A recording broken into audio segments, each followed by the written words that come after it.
Assalamualaikum warahmatullahi wabarakatuh. Perkenalkan, saya Anissa Nabila Putri akan menjelaskan kembali mengenai materi asuhan keperawatan pada muskuloskeletal, lebih khususnya yaitu asuhan keperawatan pada fraktur. Baiklah, yang pertama yaitu definisi. Definisi dari fraktur, fraktur adalah terputusnya kontinuitas dari tulang atau rusaknya tulang akibat dari misalnya trauma sehingga mengakibatkan tulang menjadi patah. Baiklah, yang kedua yaitu etiologi atau penyebab terjadinya fraktur. Yang pertama bisa disebabkan oleh adanya trauma, yang kedua bisa disebabkan oleh adanya tekanan, yang ketiga yaitu adanya stres, dan yang keempat yaitu adanya faktor lain seperti ada tumor yang melekat di tempat tulang yang mengalami fraktur atau ada tumor di bagian terdekat dari tulang. Yang ketiga yaitu kita masuk ke bagian manifestasi klinis atau tanda dan gejala pada saat mengalami fraktur, yaitu yang pertama adanya nyeri, yang kedua yaitu adanya bengkak, yang ketiga yaitu edema. Baiklah, kita masuk ke yang keempat yaitu komplikasi akibat adanya fraktur. Yang pertama yaitu bisa menimbulkan infeksi, yang kedua yaitu kerusakan pada struktur tulang sehingga bisa berpengaruh pada daerah sekitar yang mengalami fraktur. Selanjutnya yang ketiga yaitu bisa mengalami shock. Shock biasanya terjadi pada pasien yang mengalami fraktur jenis fraktur terbuka. Baiklah, kita masuk yang kelima yaitu jenis-jenis fraktur. Yang pertama ada green stick, yang kedua yaitu displace, kemudian yang ketiga yaitu comminuted, yaitu ada avulsion, impacted, interarticular, longitudinal, oblique, patologik, soiral, stress, dan transverse. Baiklah, saya akan menjelaskan mengenai jenis-jenis fraktur tadi. Yang pertama yaitu green stick. Green stick ini dimana kondisi yaitu hanya terjadi satu tulang yang patah, namun yang lainnya mengalami pembengkokan. Biasanya fraktur green stick ini terjadi pada anak-anak. Fraktur green stick ini biasanya terjadi disebabkan oleh adanya tekanan yang besar. Yang kedua yaitu jenis fraktur displace atau lebih dikenal dengan bergeser, yaitu terjadinya pergeseran fragmen tulang atau yang biasa disebut dengan lokasi fragmen. Yang ketiga yaitu fraktur comminuted, yaitu terjadi garis patah lebih dari satu dan saling berhubungan.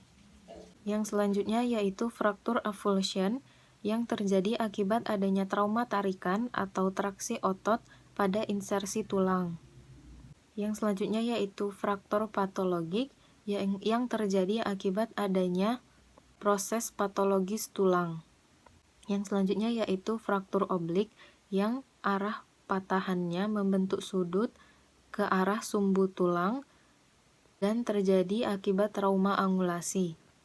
Yang selanjutnya yaitu fraktur transverse, adalah fraktur yang arah patahannya melintang pada tulang dan terjadi akibat trauma angulasi dan trauma langsung. Yang selanjutnya yaitu fraktur impacted, yaitu fraktur yang biasanya terjadi pada ujung tulang dan ujung tulang tersebut masuk ke fragmen lain. Fraktur interartikular yaitu fraktur atau patah tulang yang menembus hingga ke permukaan sendi, yang biasanya selalu mengakibatkan terjadi kerusakan pada tulang rawan. Yang selanjutnya yaitu fraktur longitudinal, yaitu fraktur yang garis frakturnya atau patahannya membentang ke arah dalam longitudinal. Terakhir yaitu fraktur stres, yaitu suatu kondisi di mana terjadi keretakan pada tulang dan biasanya hanya terjadi retakan ringan. Dinamakan fraktur stres karena kondisi ini disebabkan oleh adanya tekanan berulang kali atau dilakukan secara terus-menerus, sehingga menyebabkan terjadinya fraktur stres.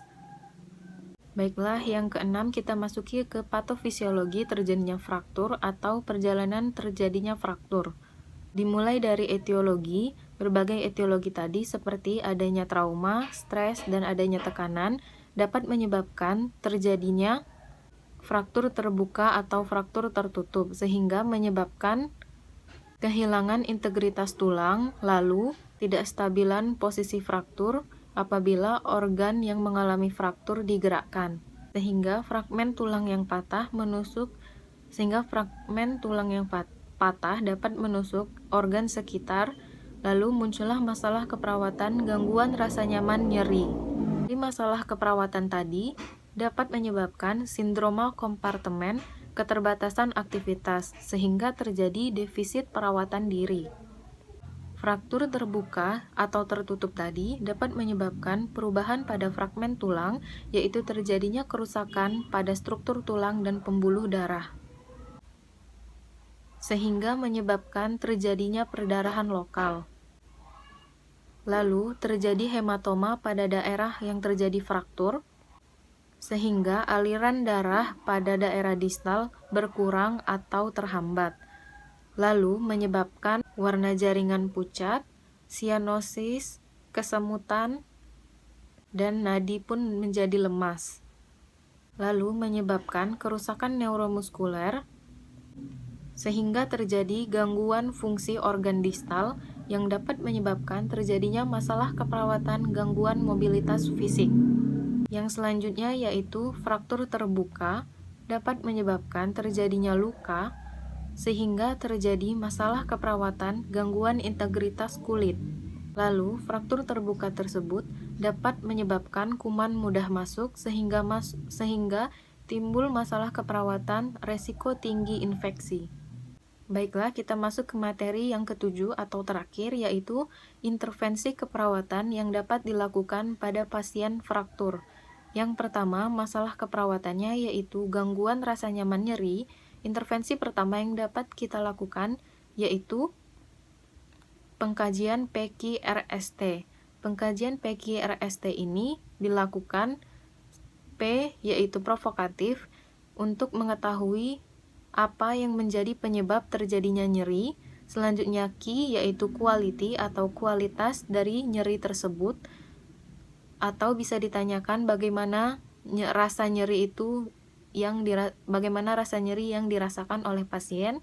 Kemudian R atau region yaitu daerah atau tempat di mana nyeri itu berada. Yang kemudian yaitu skala atau S tadi, kita dapat menilai berapa skala nyeri yang dialami oleh pasien. Kemudian T yaitu time, berapa durasi dan kapan nyeri terjadi. Baiklah, intervensi yang kedua yang dapat kita lakukan yaitu memberikan teknik non-farmakologi seperti terapi musik, terapi pijat, aromaterapi, kemudian kompres hangat atau dingin. Kita juga perlu memberikan intervensi berupa mengidentifikasi faktor apa yang menyebabkan nyeri menjadi lebih berat atau nyeri bisa menjadi lebih ringan. Intervensi yang terakhir yang kita dapat berikan kepada pasien dengan gangguan rasa nyaman nyeri yaitu memberikan analgetik. Analgetik diberikan jika memang sudah benar-benar diperlukan. Intervensi untuk masalah keperawatan yang kedua, gangguan mobilitas fisik, dapat kita lakukan dengan memfasilitasi aktivitas ambulasi dengan alat bantu seperti kruk ataupun tongkat, atau memfasilitasi aktivitas mobilisasi dengan menggunakan alat bantu seperti pagar tempat tidur, atau kita dapat mengajarkan intervensi berupa aktivitas mobilisasi yang sederhana seperti duduk di tempat tidur, duduk di sisi tempat tidur, atau pindah dari tempat tidur ke kursi. Untuk masalah keperawatan yang ketiga, gangguan integritas kulit, kita dapat berikan intervensi berupa perawatan luka, perawatan integritas kulit, dan bisa memberikan pijatan di area sekitar penonjolan akibat fraktur, namun jika diperlukan saja. Untuk masalah keperawatan yang keempat, yaitu resiko infeksi, kita dapat memberikan intervensi berupa perawatan luka yang dapat mencegah terjadinya infeksi. Dan yang kedua yaitu kita harus mempertahankan teknik aseptik pada pasien dengan resiko tinggi infeksi. Selanjutnya yaitu mengenai masalah keperawatan defisit perawatan diri yang sebenarnya ada di patofisiologi tadi.